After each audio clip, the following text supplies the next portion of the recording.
बिस्मिल्लाहिर्रहमानिर्रहीम, अस्सलाम वालेकुम। इस वीडियो में हम बात करेंगे गेटोफिन इंजेक्शन के बारे में। गेटोफिन इंजेक्शन का जो फार्मूला है यानी इसकी जो कंपोजिशन है वो है सेफ्ट्रियाक्सोन। सेफ्ट्रियाक्सोन मेडिसिन के जिस ग्रुप से बिलोंग करता है उसे हम सेफेलोस्पोरिन्स कहते हैं। जितने भी सेफेलोस्पोरिन्स हैं, सिर्फ गेटोफिन या सेफ्ट्रियाक्सोन नहीं, उसके अलावा जितने भी सेफेलोस्पोरिन्स हैं उनके अगर मैकेनिज़्म की बात करें कि जिस्म में ये काम कैसे करते हैं, तो उनका मैकेनिज़्म जो है वो बैक्टीरिया के सेल वॉल की सिंथेसिस को इनहिबिट करना है, यानी बैक्टीरिया की जो सेल वॉल की जो फॉर्मेशन है ये उसको रोक देता है। इंडिकेशंस की बात की जाए कि कौन कौन सी ऐसी कंडीशंस हैं, बीमारियां हैं जिसमें हम इस इंजेक्शन का इस्तेमाल कर सकते हैं, तो उसमें रिस्पायरेटरी ट्रैक इन्फेक्शन है, चाहे वो अपर रिस्पायरेटरी ट्रैक इन्फेक्शन है या लोअर रिस्पायरेटरी ट्रैक इन्फेक्शन है। इसके अलावा यूरिनरी ट्रैक इन्फेक्शन है, उसके अलावा कोई स्किन में इन्फेक्शन है तो उसमें भी इसका इस्तेमाल किया जा सकता है। उसके अलावा जॉइंट्स में कोई इन्फेक्शन है तो उसमें भी यूज़ किया जा सकता है।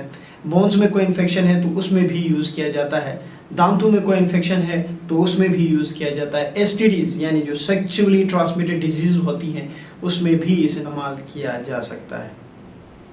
साइड इफ़ेक्ट्स की अगर बात की जाए तो साइड इफ़ेक्ट्स में नोज़िया है यानी दिल मतली का होना, वोमिटिंग है, उल्टी का आना, डायरिया है। उसके अलावा वर्टागो है, चक्कर का आना, हेडेक है, सर में दर्द का होना।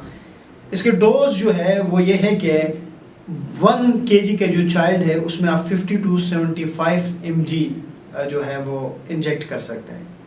कहने का मकसद ये है कि अगर 1 किलोग्राम का बच्चा है तो उसमें आप 50 mg भी इंजेक्ट कर सकते हैं, 75 mg भी इंजेक्ट कर सकते हैं, या 50 और 75 के बीच में कोई वैल्यू उठा के आप इंजेक्ट कर सकते हैं।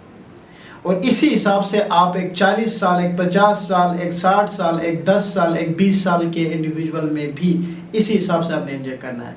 कि अगर एक 20 साल का एक इंडिविजुअल है और उसका अगर हम वेट की बात करते हैं तो 55 है, तो 55 इंटू 75 या 50 या 75 50 के दरमियान की कोई वैल्यू आप पुट करोगे तो जितना भी वैल्यू निकल आएगी mg में या ग्राम में, वो आपने उस इंडिविजुअल में इंजेक्ट करना होता है। तो आप इसका सिंपल फार्मूला ये है कि आपने जितना वेट है उसको मल्टीप्लाई करना है 50 से या 75 से या 50 to 75 के बीच की किसी वैल्यू से, तो आपको उसमें जो रिज़ल्ट मिलेगा वो आपने इंजेक्ट करना होता है।